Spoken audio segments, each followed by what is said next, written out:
Hello everyone and welcome back to my channel aka Kubu. Today we are trying something different. I want to share with you all something that has always been on my mind.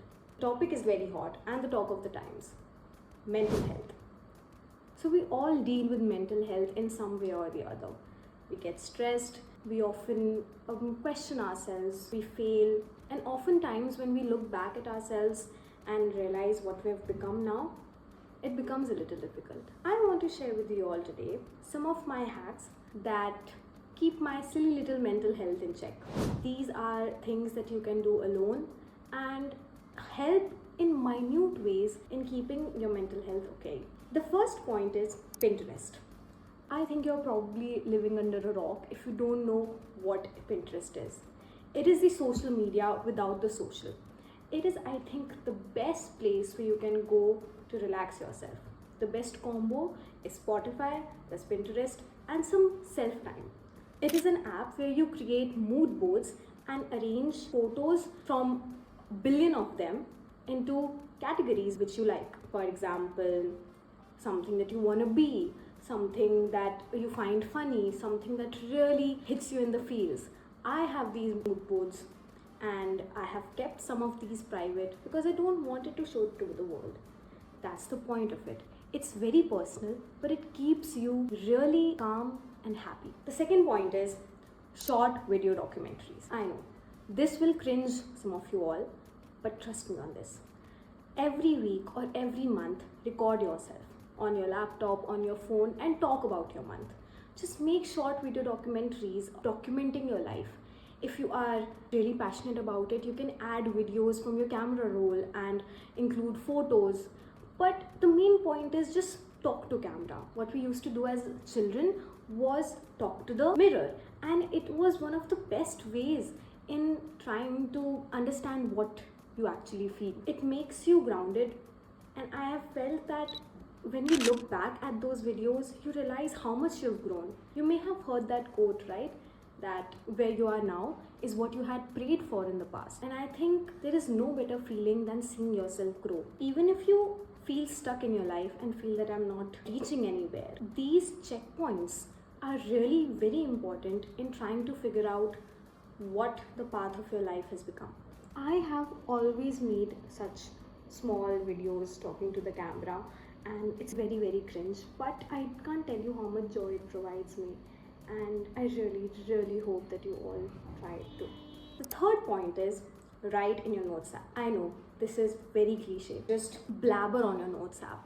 Nobody's gonna see it, but when you have a piece of paper or even if it is digital and you document what you really feel, half of the problem is solved. Because we don't know at most times what we are trying to feel, what is bothering us.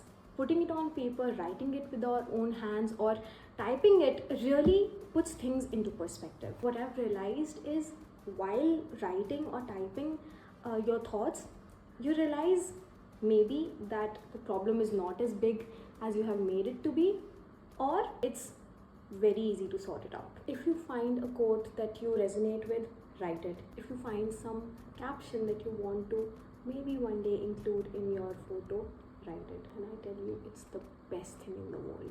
I wish I would have written diary all these years of my life every single day. I think it's a great way of doing swadhyaya, which really means self-analyzation. When you write diary, you go through your day, you analyze what you have done wrong or right, and maybe what you have been always stressing about.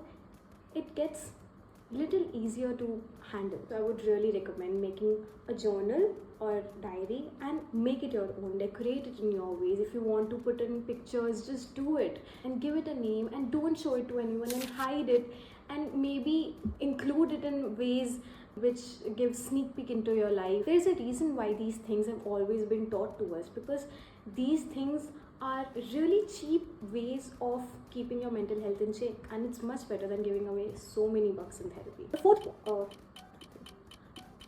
The fifth point, the next point is make edits on PicsArt. When you don't love yourself, just make an edit.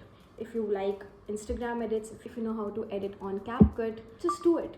It makes you feel so much better about yourself, and sometimes you feel like maybe I am pretty. sometimes you like the aesthetics, and sometimes it just becomes a ritual. The next point is something that is very close to my heart. Making Spotify playlists, underrated form of love language. I think songs are a way of forming deep connections, not only interpersonally but also intrapersonally. What you are feeling, if you can name it, then you can find a song about it. You will find so much joy in finding new music, and there is always a hope that there is always new music to find. I think I'm always looking forward to new kinds of music, and it's great. So these were a few points that I do to keep my silly little mental health in check, and that's what I call it. And I hope that it was useful and maybe you all enjoyed it. And I know that we all think that it's a sad story, but I really hope that you all get to experience the moment in life like we have seen in the movie, The Perks of Being a Wallflower. That is the goal. And in this moment, I swear, we are infinite.